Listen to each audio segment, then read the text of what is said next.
Hi folks, this is Brian May and this is NASA TV, taking us out into the solar system and beyond. Rock on. Guaranteed to blow your mind.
Welcome to NASA Edge. An inside and outside look at all things NASA. Hey, today we have a great show because we're going to be talking about the total solar eclipse. A phenomenon which hasn't occurred in the United States, or the contiguous United States, since 1979.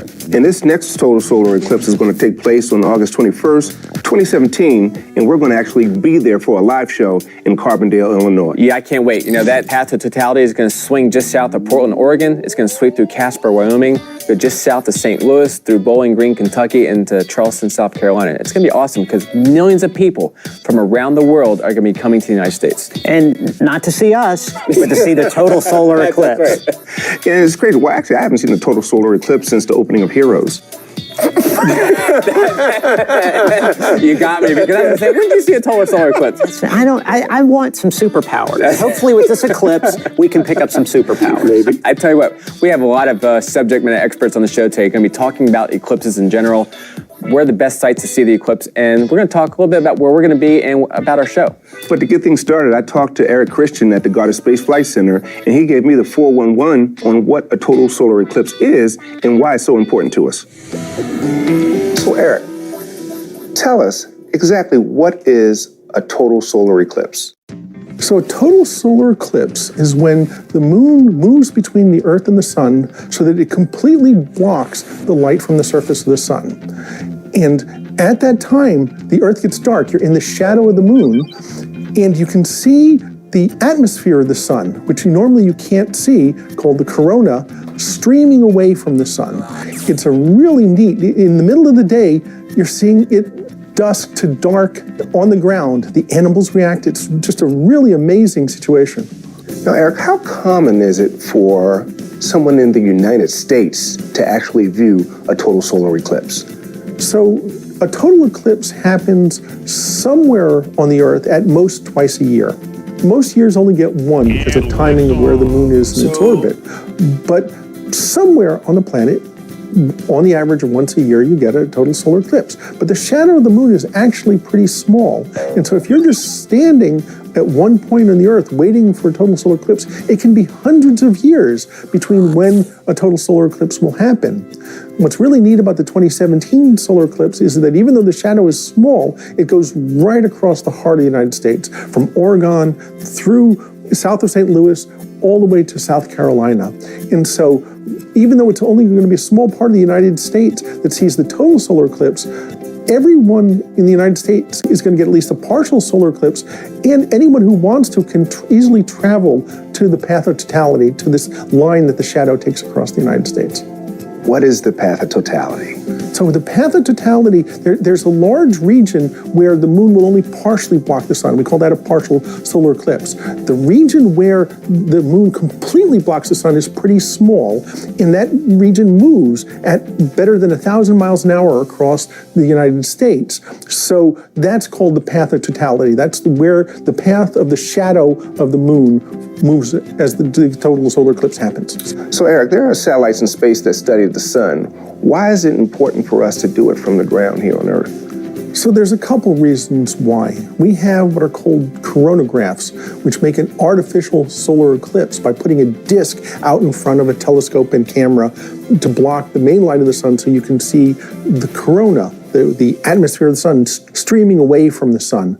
We've been flying those for many years in space, but because for various physics reasons, because the disk is so close to the telescope, you can't get all the way down to the surface of the sun. You have to start further out. You have to block more than just the sun in order to see the corona.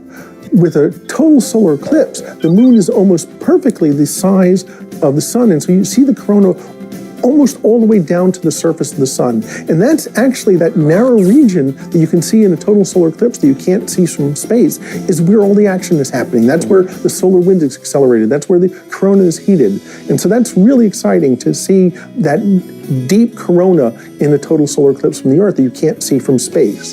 The other thing that's useful about a total solar eclipse on the Earth is that it's a great way to test instruments that are studying the solar corona without the expense of launching them into space. And so you can actually point at the solar corona, look at it during the total solar eclipse. You've only got a couple minutes, and so it's a real rush job. But during those eclipses, you can test an instrument in a way that you can't until so you get a much better instrument that you can launch. Now, scientists have been studying eclipses for forever. Mm-hmm. And what different information do they collect when they see an eclipse one year after the other? So the sun is always changing. The sun is a variable star, and so that corona changes with time. The corona is millions of degrees, much hotter than the surface of the sun. And normally when you get further away from a heat source, you get colder. Mm-hmm. So the question of why the corona is so hot is one of the big scientific questions we have about the sun, and solar eclipses can help us with that.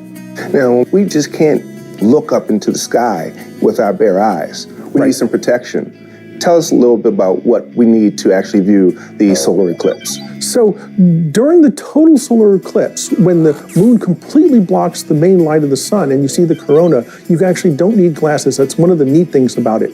But any other time during partial solar eclipses, during things called annular solar eclipses, and during planetary transits, Mercury and Venus transits, you need to protect your eyes. You'll really hurt your retina if you just stare at the sun. Even if only a sliver of it, the sun is so bright that it only takes a teeny sliver to do some damage. So even though it may look dim because most of the sun is blocked, you still need glasses. And there'll be millions of these things across the United States, and you should put on your protective glasses, and then you'll still be able to see the sun. These things are completely black to everything except a really bright light, but you'll still be able to see the sun. You'll be able to see the crescent shape during the partial eclipse, and you'll be able to see annular eclipses with glasses like these. So you've got to protect your eyes. Now keep in mind, to view a solar eclipse, you have to wear eye protection. So these sun viewing glasses is a great way to see the partial eclipse before totality and after totality. And you can also use a number 14 Waters glass like I'm wearing right now to view the eclipse. Or you can kick back on the Star Killer base and watch through a mask just like this one. Well, you really can't use a mask like that, Blair. Yeah, the Kylo Ren mask is not going to work. No, just because it's dark around the eyes doesn't mean it's going to be safe. You're going to have a welder's glass, these type of glasses, a pinhole demonstration. I mean, just regular sunglasses is not going to cut it. I wonder if I have a receipt for this mask. Save it for Halloween. Great idea, Chris. Fortunately, I had the opportunity to speak with Mr. Eclipse himself, Fred Espinette, who has safely seen many, many eclipses. Let's check it out. So, Fred, do you mind if I call you Mr. Eclipse? Not at all. So, how many eclipses do you think you've seen in your lifetime? In terms of total eclipses, I've been to 27 now. And I've seen probably about 3/4 of them. Is that because of weather or? Yeah, clouds. You can predict exactly where the eclipse is going to be to within a fraction of a second, but predicting the weather is a bigger challenge. And sometimes the luck of the draw, you get bad weather. Now, in terms of a total eclipse, I know what that is, a total solar eclipse. What are the other kinds of eclipses that you've seen and studied over the years? Well, the most common eclipse is a partial eclipse, in which the moon only covers part of the sun's disk. Those are interesting. They're sort of something to do in between total eclipses. Another solar eclipse type is the annular eclipse. And in some ways, it's similar to a total eclipse in that you've got the moon passing directly between you and the sun. But on the other hand, it's like a partial eclipse because not all of the sun is covered during an annular eclipse. The moon appears smaller than the sun, and you're left with a ring or annulus of sunlight surrounding the moon during the maximum phase. And the disadvantage of that is that you don't get the darkness of totality. You don't get to see the solar corona. It's really, as far as viewing it, it's much more like seeing a partial eclipse. Now, with all these eclipses that you've seen, a few have been in the United States, but a lot of these are happening in maybe some more remote places around the world. What's the most remote location you've gone to see a solar eclipse? Hands down, Antarctica. Wow. Was on a Russian icebreaker for 28 days. We pulled off onto the ice sheet on eclipse day and set up on the ice sheet. Unfortunately, we had a lot of mixed cloud that day, so we saw bits and pieces of totality through some clouds. So it wasn't the best experience from that point of view, but the change in the lighting, we were surrounded by these icebergs, and the change of the lighting, the colors. The previous total eclipse that passed through Illinois was back in 1869, so over a century ago. Wow. And in the future, the next total eclipse in Illinois is 2153, so that's over 100 years into the future before we get another one here. Just from my limited experience, I've never seen a total solar eclipse, but from my mind, it seems like they would all be the same. What makes the solar eclipses different each time? Every solar eclipse is different. For one thing, because they happen all over the world, you're in a different country. You're experiencing a different culture, a different environment. It might happen at a different time of day. The duration of the eclipse is different from one eclipse to another. It might be 30 seconds in India, and it might be 7 minutes in Mexico. But the real major difference is that the sun's corona is very dynamic. It changes day to day, hour to hour. I mean, you look at the NASA SOHO images in the LASCO coronagraph, and you see the corona really dynamic over the time scales of each image that are taken. So imagine the difference in the corona from one eclipse to another that's separated by 18 months. They're enormously different. What is it about the eclipse that has sort of directed your life, this life goal of chasing them all around the globe? What is it about them that interests you the most? Well, there's sort of two, at least for me, there are sort of two aspects of it. One is the sort of intellectual satisfaction of being able to predict something with such precision and then see it come to fruition. But the other one is much more visceral. It's just the primal reaction of seeing the sun vanish in the daytime sky and replaced by this eerie twilight and the outflashing of the sun's solar corona, which is just the most spectacular, beautiful, natural phenomenon I have ever seen with the naked eye. It's just incredible. And no photograph, no video comes close to actually seeing it with your own eyes. Blair, while you were doing that interview with Fred, I was just actually hanging on every word. And I have to say, he's probably one of the most interesting interviews we've ever had on NASA Edge. Yeah, and I'm just thinking about the preparation that goes into an event like this. I mean, because of weather, he's got to be ready to go out to the West Coast and be ready to view the eclipse there, Carbondale, or even on the East Coast, and make that decision at the last moment so that he can continue his reign as Mr. Eclipse. But I tell you what, that is sort of the big X factor in viewing a total solar eclipse is going to be the weather. Yep. I mean, you have to, a lot of these eclipse chasers are on point the day or two before. They don't know where they're going. That's true. So. We're going to be locked into Carbondale, Illinois, but I'm actually wondering if he actually has his own private jet so he can hop around and get to where he needs to be. If he doesn't, it's a good call. I think he has Mr. Eclipse on the side. Maybe. And speaking of being locked in, being in Carbondale at Southern Illinois University, Bob Baer, who is the co-chair of the Eclipse Steering Committee, gave us an invitation to actually come out and do the show there. And we were out there a couple months ago to check out the facilities, and we're looking for a big show there. And I had a chance to sit down with Bob and learn all about the activities that are going to go on. So Bob, you're one of many cities along the path of totality that's going to be covering the eclipse. What is Southern Illinois University going to be bringing to the table? So quite a bit. This is a really large area here in Southern Illinois, and the university is about 6 to 7 miles from the point of greatest duration.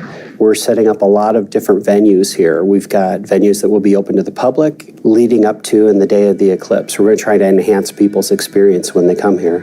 Now, we're expecting millions of people, not just in the United States, but from around the world to be flocking along the path of totality from Oregon all the way down to Charleston.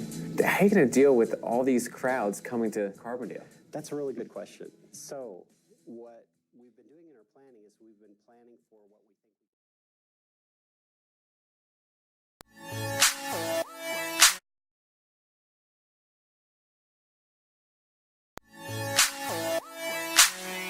And liftoff. So, I'm planning a trip to space. Okay, where? And liftoff. So, I'm planning a trip to space. Okay, where in space are you going? Can't I just float around up there for a while? No, space actually has many locations. If you really want to go to space, you'll need to understand orbital mechanics. Orbital mechanics? That sounds way too hard. It's just the study of how things move in orbit. What? Understanding how things move in space in relation to one another, so that you don't end up floating around in space forever or running into something. Okay, you're right. I don't want that to happen. Where do I start? Well, first you'll need to understand an orbit, which is a Orbital gravitational mechanics? path That sounds way too hard. It's just the study of how things move in orbit. What? Understanding how things move in space in relation to one another, so that you don't end up floating around in space forever or running into something. Okay, you're right. I don't want that to happen. Where do I start? Well, first you'll need to understand an orbit, which is a Orbital gravitational mechanics? That sounds way too hard. It's just the study of how things move in orbit. Elements. Apogee, the highest point of the orbit, perigee, the lowest, and inclination, the tilt of the orbit relative to Earth's equator. So, if the difference in length between the apogee and perigee is small, will the orbit be nearly circular? Yes, and if there is a large difference, The orbit will be highly elliptical. nice. You need to know that when you're in orbit, you'll go faster when you're near the perigee and slower near the apogee. So an object in orbit will actually speed up and slow down. Got it. As for the inclination, if it's 0 degrees, the orbit will be constantly over the equator, and if it's 90 degrees, the orbit will be polar. Passing over the north and south poles. Alright, I'm ready. Not so fast. When an object, like a planet, orbits closer to the center of gravity, like the sun, it will move faster around that object rather than something that orbits further away. Like how Mercury moves faster than Jupiter around the sun. Speaking of Jupiter, I think I'll go there. Now you're talking a whole other world of science. We'll have to save that for next time.